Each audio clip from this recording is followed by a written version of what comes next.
every part of me hurts, especially below the waist, legs, feet. This is so difficult. That was a mentally difficult week, and that's even after I knocked my training down to 4 runs instead of the prescribed 5 runs. I also moved my long run to Friday instead of doing it on the weekend, and did a previously unheard of for me 10 miles in the middle of the week. What's a 20-week marathon training block without some shuffling and rearranging? And yet, even cutting a run from the week and shifting things around, I still ran 37 miles, which eclipsed my previous high for a single week by a mile. Without further ado, let's start with the good. 1. I gotta shout out this super awesome sweatshirt. My 10-year anniversary with my wife was this past week, and one of her gifts to me was this custom sweatshirt. If you're a regular viewer of this series, you'll recognize the saying as the one I say to close every video, and the saying I'm using as my mantra for this 4.5 months of training. Grateful to run, and grateful for today. Maybe a preview of future merch if this channel ever takes off.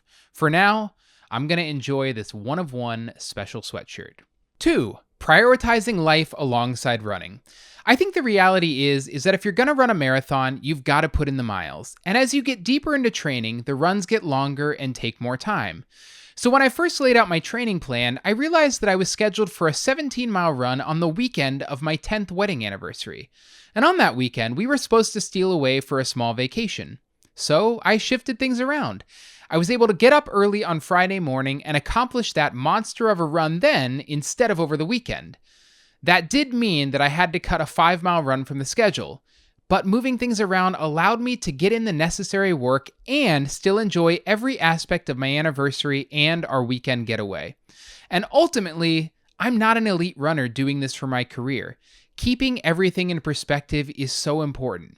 Speaking of our short trip, it also included a stop for barbecue, which my wife insisted on filming and then insisted I include in this video. So here's a little eating content. Hey guys, what's up? Josh here. We're at Barbecue Exchange here in Gordonsville, Virginia. And I just wanted to come to you because today's an off day from running. But that doesn't mean we don't think about running, because today we're thinking about fueling. We've got protein, we've got carbohydrates. In spades. We have barbecue chicken, we have brisket, we have buns, we have fries, we have hush puppies, everything you need. And of course, water. Don't pan to my soda here. That's just a little special treat. And whose idea was this excellent content? That would be the woman behind the camera, my wife. 3. I ran my longest run ever. 17 miles at the beginning of this training block seemed absurd. This week, I was able to do it in just 2 hours and 51 minutes. Pretty cool. Now, the bad. 1. The long run was monumentally challenging. I know, it's supposed to be, but it was so incredibly physically and mentally difficult. I distinctly remember thinking after 2 miles or so, going at about a 10-minute per mile pace, that I still had about 2 hours and 30 minutes left to run. 2.5 hours of running. I quickly had to refocus my thoughts if I had any chance of finishing. At this point, 4 hours of running seems impossible, but I can't get ahead of myself too much. 2. Everything hurts. I've never run this much in my life, and even though I'm not dealing with any specific injuries right now, knock on wood, it seems like there is something nagging at me every day. My feet, my back, my knees, my ankles. If I've got it, it hurts. As we enter these massive weeks ahead, I'm going to try to be diligent about stretching and resting, as best I can. Runs for the week. Day 1 was 3 by 1.5 miles fast. Since fast wasn't really spelled out in the training plan, and I had just come off a very hard effort in the half marathon race 2 days before, I opted for anything under 9 minutes per mile for those 3 sets. I think being on the track certainly helped, and I managed the first 1.5 miles with an average pace of 8:44 per mile. The second 1.5 miles was an average of 8:25 per mile, and the third 1.5 miles was an average of 8 minutes per mile. Total distance on the run was 7 miles with an average heart rate of 136. Week 14, day 1. I'm out here, just did my 1 mile warm up back at the track today for 3 times 1.5 miles fast. since I just ran a half marathon 2 days ago, my fast will be relative. So I'm gonna shoot for around 9 minutes per mile for those 3 by 1.5 miles.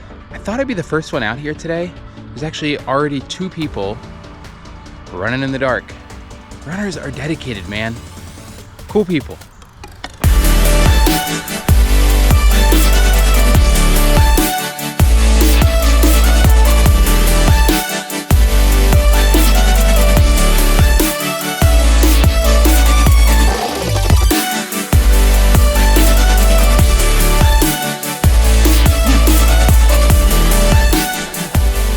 Okay, that's it. The main part of the workout is finished. Just have the 1 mile cool down. That went so much better than I thought it was gonna go, based on how sore I felt before from the half. So I'm pretty pleased with that. Day 2 was 10 miles. Yes, 10 miles in the middle of the week. Total running time was 1 hour, 39 minutes, and 2 seconds, though I did have to take 2 breaks to use the bathroom and walk my son to the bus. The second break was more pleasant than the first. Week 14, day 2. No big deal. Just out here in the middle of the week for 10 miles. Wish me luck. Mile 1. Mile 2. Mile 3. Mile 4. Mile 5. I'm halfway there. My legs are tired. My brain is tired. I am tired. And yet, we soldier on. Mile 6. Mile 7. Mile 8. Mile 9. And now, a quick break to take my son to the bus before I finish mile 10. Okay, that's it for today. That is tough in the middle of the week, but got it done. On to the next one. Day 3 was the behemoth 17 miler. I started at 6 a.m. and ran the long run with an average pace of 10:07 per mile and an average heart rate of 136. I did run out of water 14 miles in, but was thankfully close enough to home to pop in and grab my electrolytes before heading back out to finish the last 3 miles. All right, it is week 14, day 3. Does this frame look a little Blair Witchy to you? Sorry for my younger viewers if you don't know what that is. It was a movie released in 1999. Anyway, today I am running 17 miles. It's Friday. I've never run this far before. It's also my anniversary, so I'm really just getting it all in. So 17 miles, starting in the dark. So I will report back to you once the sun comes up, since it's too dark to film with the GoPro, and we're gonna do our best. Okay, mile 6 check-in. I have done my neighborhood loop twice for 6 miles. Now I've exited that. I'm gonna go 4 or 5 out, 4 or 5 back, then do part of the loop to finish out 17 miles. So far, feeling a little fatigued, but about to have my second gel. Had a cross here, and then keep on keeping on. Mile 11 check-in. Been running for about an hour and 50 minutes. Legs feel fatigued. The hills out here are really tough. That's definitely the hardest part. My heart rate goes up real high. My legs feel so tired. Under 6 to go. Check in at 15. 15-mile check-in. Every part of me hurts, especially below the waist. Legs, feet. This is so difficult. I also ran out of water just after mile 14. Thankfully, I was back close to home, so I dropped the Camelback, picked up the electrolytes. That was a godsend. Less than 2 to go, but man, this is a struggle. Oh, okay, that's 17 miles finished. That was incredibly difficult. My feet especially are really hurting. My thighs are hurting. Everything hurts, let's be real. But I got it done. Longest I've ever run, both in terms of distance and time. So, gotta celebrate the little milestones. On to the next one. Day 4 was the last run of the week and was just 3 miles.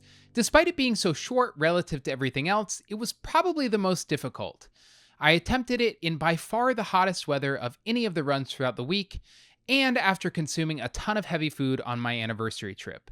Despite that, I finished in 30 minutes and 8 seconds with an average heart rate of 133. Week 14, day 4, last run of the week, and all I have to do to get through it is run 3 miles, which I did. Now I'm finished.